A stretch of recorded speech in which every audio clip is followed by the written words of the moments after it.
Hello and welcome everyone to the first of what I hope to be a several number of bare bones slideshows that shows the story of the RTDFW's Demon Killers playthrough that's been going on in Dungeons & Dragons 5th edition since the late November or October, somewhere between there, of 2020.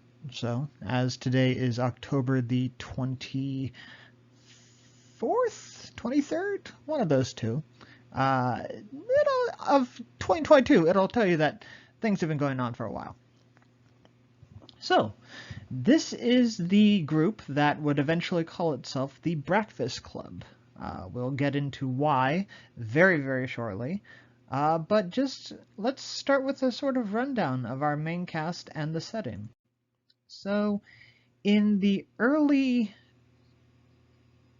days of 2020, I had recently been sort of reshuffling my schedules in 5e, and I had previous experience in running a 5e campaign as the Dungeon Master. I ran a campaign from about level 1 to about level 17 in the Ravnica setting, as introduced in the Magic the Gathering crossover that came out a couple of years ago. What I wanted, though, was a way to keep in contact with my Dallas friends, as I had fallen significantly out of touch with them since my moving to Austin, Texas. And despite the 3-hour time difference, everyone has schedules. We were in the midst of a pandemic. It was this whole shebang that was very, very complicated. And it was, well, anyone who lived through it will know. And hopefully you all lived through it because I'm talking to you right now. 2020 wasn't a great year. That's not to say 2021 or 2022 hasn't exactly been great years either, but 2020 definitely was not a great year. But I asked 6 individuals, my friends Alex, Chase, Danny, Abby, Cameron, and Ash, who are all Dallas friends of mine, if they had any interest in playing 5e. Now, some of them had previous 5e experience. Some of them did not. Alex, in particular, was a relative novice to the experience. But they were all foolish enough, very sensible and kind enough, to allow me to take them into one of the hardest printed campaign settings currently.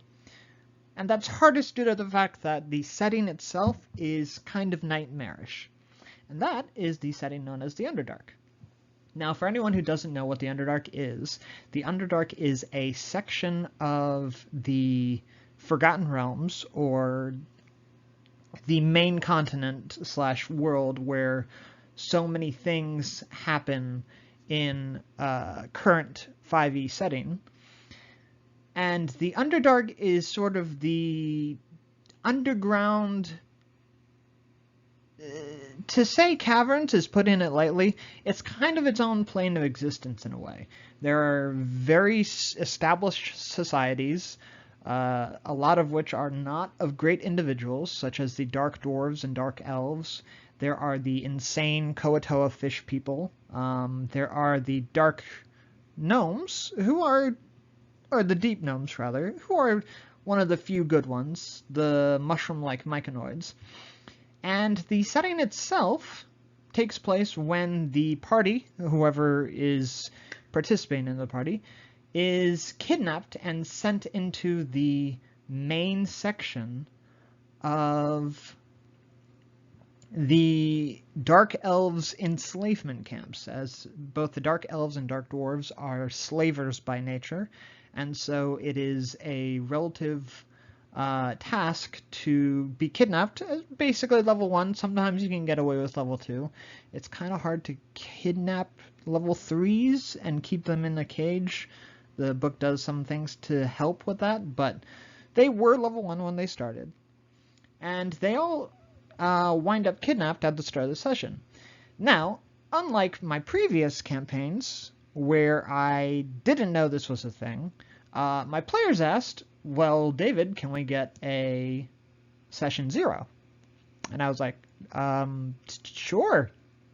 So, to set up a premise for the session 0, I got a story woven together and interlaced it with that of Out of the Abyss's written plot. So the story itself hasn't actually been a word-for-word description of the book's contents, but rather a sort of hybrid fusion, very sort of improvisation while also keeping with certain tones. And the biggest threat that's down in the Underdark at the moment is the Demon Lords, who are beings of great and terrible evil and power, who are typically put in one of the worst planes in existence, well far away from the Underdark of Faerun, have somehow been sent into the Underdark by some sort of magical and mysterious means. But we'll get into that in hopefully future episodes. For now, why don't we get into some of the main cast? The heart of the Breakfast Club, and possibly one of the more, for lack of a better word, rather nuanced characters, is portrayed by the lovely Alex, who, as I previously mentioned, was somewhat of a novice to 5e. And my friend Alex plays a forest gnome known as Brack. His full name is pronounceable when I've been hit in the head, which sometimes 5e characters are.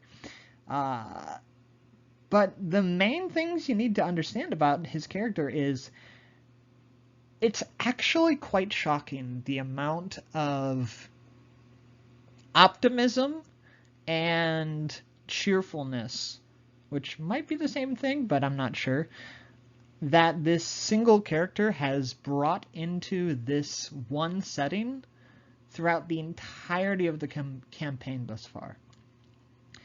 Brack is, at his heart, the kindest, sweetest individual of the party, which, when you have some of the other team members, who we're going to get into, he's very much he's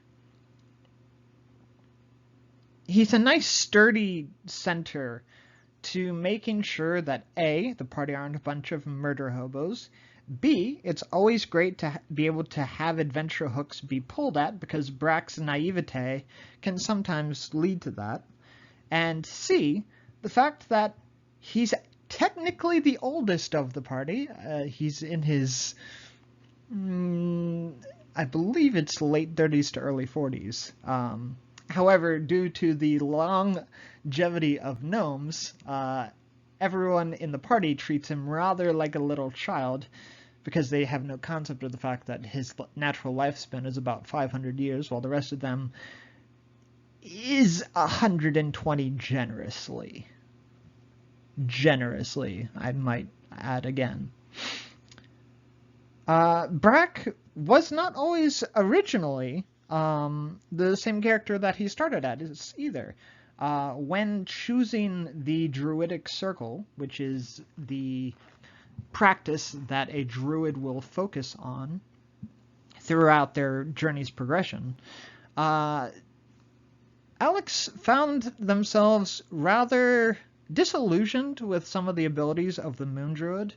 They felt like they didn't want to always be wild-shaped. They felt like there was some more interesting options in some of the other circles. So about, I want to say, a quarter or so into the game, there were a decent amount of levels by the time that Brack decided to evolve.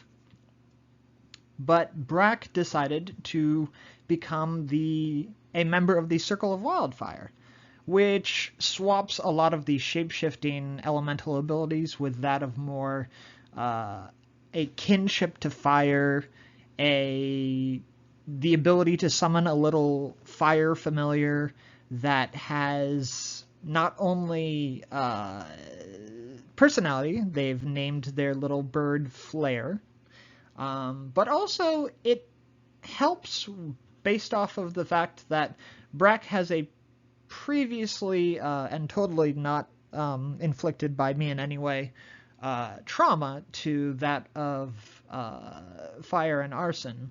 So this was a way to sort of conquer the tragedies of the past, and rather like a wildfire that, while destroying vegetation, also brings way to the renewal for a new life to emerge. And Brack has definitely been undergoing several character changes.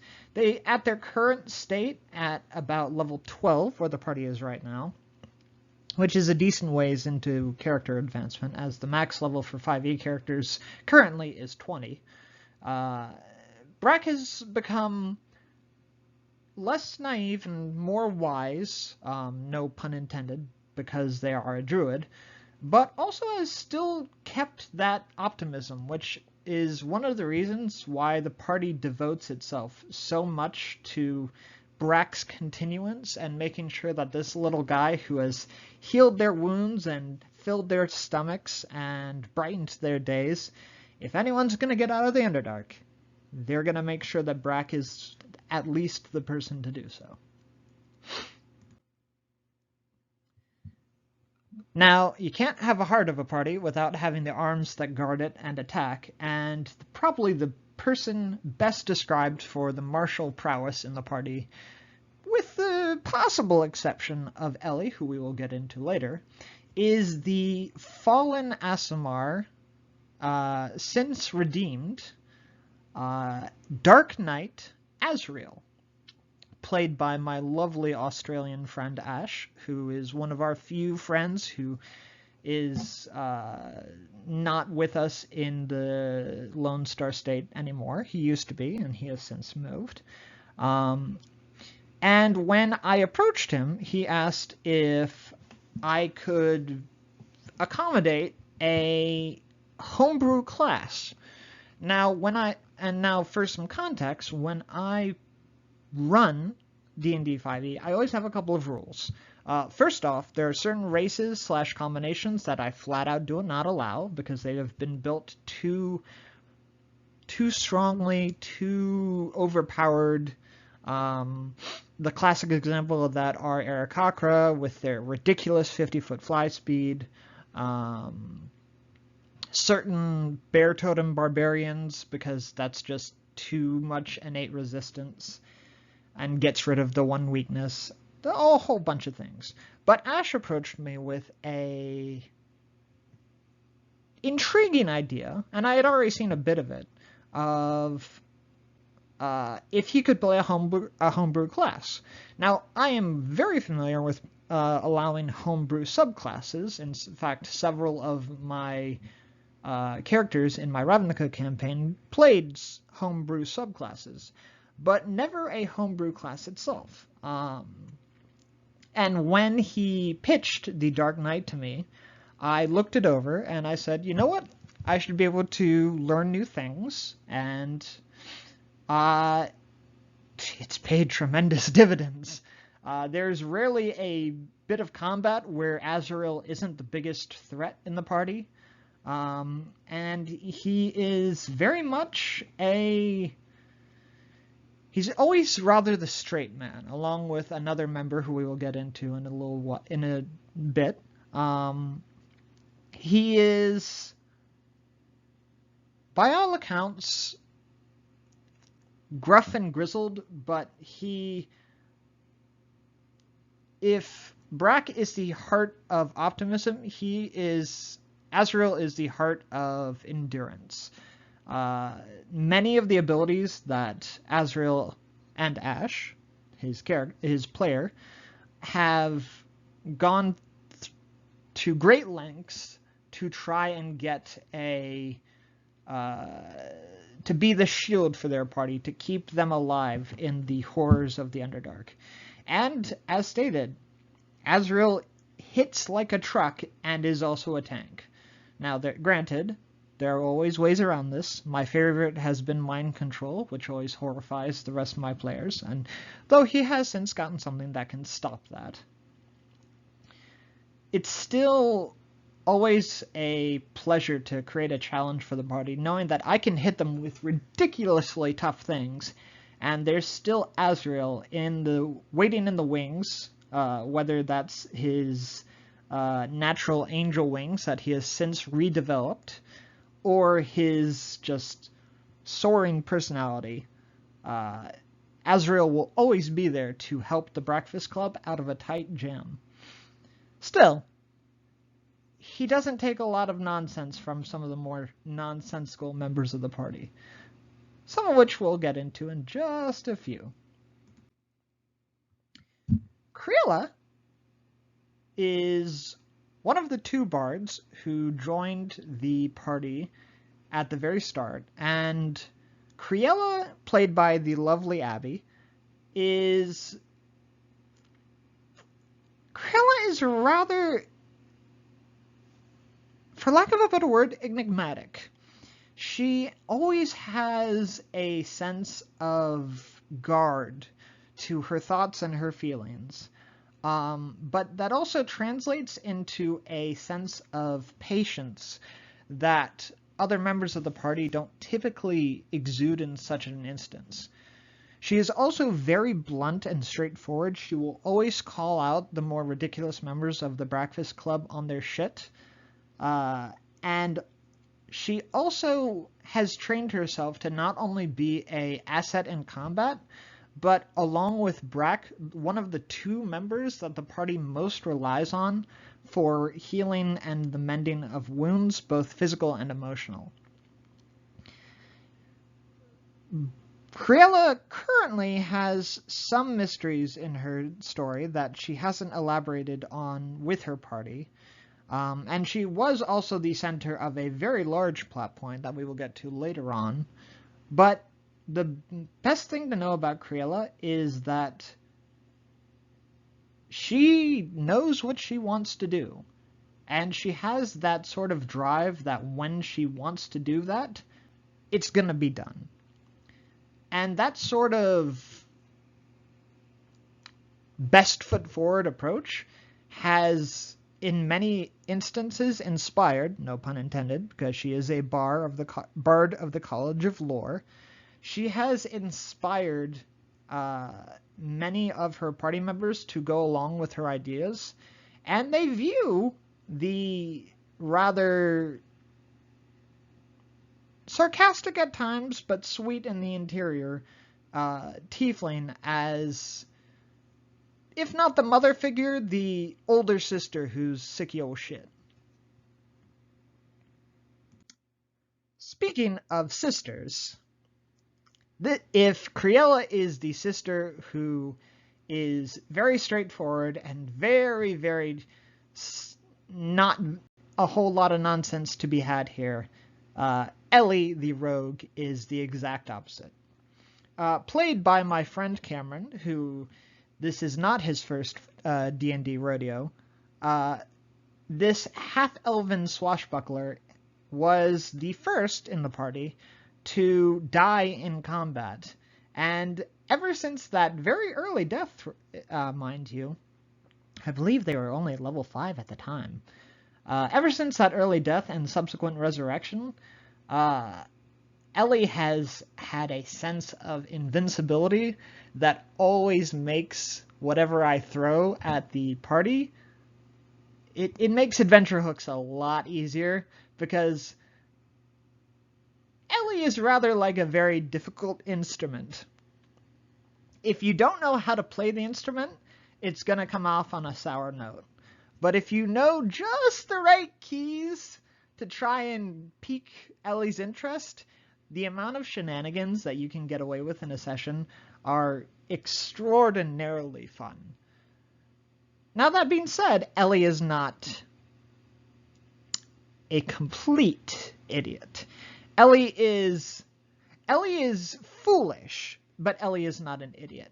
And the foolishness comes from a insatiable sense of adventure and energy that she always manages to exude into both combat and social situations. Because remember, 5e is a role-playing game. The best thing to know about Ellie is, while she can be a stab first and worry about crap later, she's more than capable of recognizing when she's out of her water. And she very much also knows that her party members are not only her family that she's come to, at first begrudgingly, but much more warmed up since, accepted as family. But these people are also her best bet at survival. That being said, when given the opportunity to go back into the Underdark without having left it, which is not an easy decision to make, Ellie did not hesitate, and she decided to go back into the darkness to take care of business. And it is a very admirable quality that many people forget about Ellie.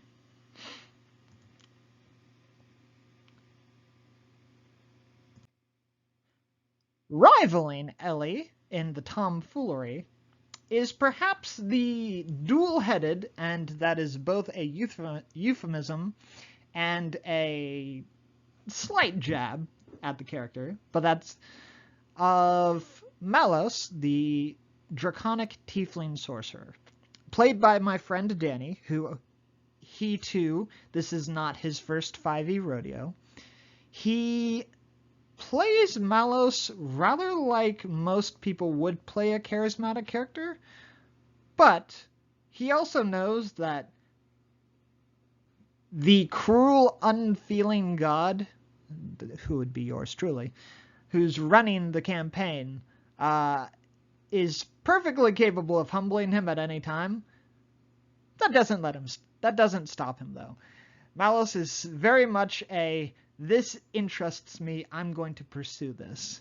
And there have been various times in the campaign where Malos's actions have made me had to improvise something on the fly, such as, I go to the whorehouse, describe the whores.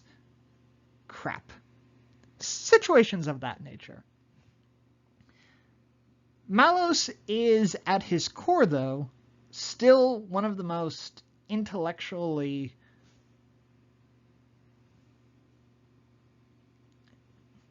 I don't want to say complicated, more complex, as since his first pseudo-death, which involved his brain getting slurped out of his skull by a mind flayer, very, very nasty business, ever since that first instance, he has since had the highest intelligence in the party due to a magical item, which he refuses to get rid of at this point. And he still sees himself as a scholar and a book-smart individual who not only will look at everything that I offer them with a grain of salt, with the exception of a few things, but he, of all the players, knows that I have a tendency and a love of making items cursed or having a kickback to them. But Malos knows that, and Danny also knows that I thoroughly enjoy making the time enjoyable for all 6 of the players. And if I can, I'm going to continue to do so. He also is one of the few instances of one of my first thorough editings in practice of a 5e subclass, as he had various issues with the current setting for Draconic Sorcerers, because Sorcerer in 5e is a class that only recently has gotten a lot of TLC that it desperately needed to keep up with the other classes. I'm looking at you, Ranger. But with his rather homebrew hybrid of a iced-based Draconic Sorcerer, he is found not only to be a tremendous effort in the martial aspects of the story, as when you're a guy who can just fireball, but it's ice, it's hard to make creatures that can stand up to such firepower. You know, unless you give them cold resistance, like I do a lot because a lot of demons and a lot of creatures in the Underdark where it's very cool to cold temperates, cool and cold temperatures. Let's just say it frustrated Danny for quite some time until he just recently found a way to stop the cold defense that I had been using against him. He's going to have a very bad time when a lot of things are cold immune. And of our 6, that leads us to the... If Malos is the creative / sometimes manic mind of the party, then Roscoe is the tempered mind of the party. Roscoe is one of the few instances of a character where they actively had retired, essentially, from their time in the adventuring world. They had done their duty, they had seen what they wanted to see, and then they set up a shop, and that shop at the Fiery Bats Inn was the setting for our Session 0, which led to the 6 of them being pulled into the Underdark in the first place. Roscoe is a person who has seen enough of the ugliness of the world to make sure that other people don't have to go through that. He is a bard of eloquence and also a halfling of hospitality. And he, at various times, deep in the pits of the earth, was the ones to give rather big brother / almost father figure advice, help Brack provide food and sustenance for the party, and was also a damn good healer when needed to be called upon, as the threats and danger continuously progressed. Roscoe is the very focused center of the mental maturity of the Breakfast Club, and he was also irreplaceable in many efforts through their sailing of the Dark Lake, their trek through ruins and the Koatoa City, all places that we will get to in future videos. And more often than not, he was the one that people would rely on for a centered focus and a reality check when things got a little too bleak. However, his Fiery Bats Inn was the setting for our very first session, our Session 0. Now, I personally, David, the Dungeon Master, don't understand Session 0s. The reason I don't understand Session 0s is because I've never done a Session 0. So when my party wanted a Session 0, I was like, cool. I guess we're going to make a prequel. And they later told me that that's not what a Session 0 was, but they had fun with it anyway. However, the party at the start of our tale were given a strange invitation from a small black bat adorned with a ribbon and holding a personalized letter for each of them. It was bearing the strange wax seal of a Lady Saria Darialis, asking 5 of them to join them at the Fiery Bats Inn, or Roscoe's abode, in the town of Palmacosta. Now, Palmacosta is a fictional, does not exist on the map normally of Faerun, the continent / world that the Forgotten Realms lies in. And it was one of the first instances of me having to do an improvised homebrew for such a situation. And the letters were all rather intriguing, as many of the characters saw details in them that they hadn't really been divulging to other individuals. So it was rather unusual to see how this individual was finding such a thing. There were 6 letters that were sent to the various party members. There were the letters to the Tieflings, to Creola the Firestarter, to Malos of the Order of the Knowing Mistress, or Ayun, as she is known in the 5e setting. There was a letter sent to Ellie of the Silver Claw Pirates and to Azrael, who was a trainee of his mentor Alistair in the Brotherhood of the Order of the Knights of Darkness. And there were also letters sent to Brack Nolwig Ramblebottom, because gnomish names are funny, and to Roscoe, the proprietor of the Fiery Bats Inn. Now, when the party first got to Palmacosta for this event, there was a festival going on in remembrance of the triumph against the elemental princes of evil and the future development of just life. It was a festival. There were events, there were prizes, there were carnival games, and it gave all 6 of the characters room to expand a little bit into their characters for the first time, which when you're a level 1 character, combat isn't going to really be a thing, but you need to sort of start to step into the shoes of the role-playing aspects of 5e. After a first lovely couple of days at Palmacosta, the 6 of them gathered, and a subsequent note was given to them by the bat-like messenger of Sari Darialis, saying that she had invited them all to perform in a quest, as, from her words, a door had been opened, and they had come. They weren't sure what they meant, but they did know that this was probably ill omens, and as they slept that evening to reflect upon the situation, they were kidnapped at tranquilizer gunpoint, by gun I mean crossbow, of a drow raiding party that pulled them deep into the Underdark to try and see if they could escape from the pits of the earth. And that was the end of the Session 0 and the beginning of a currently 2-year-long campaign that is still ongoing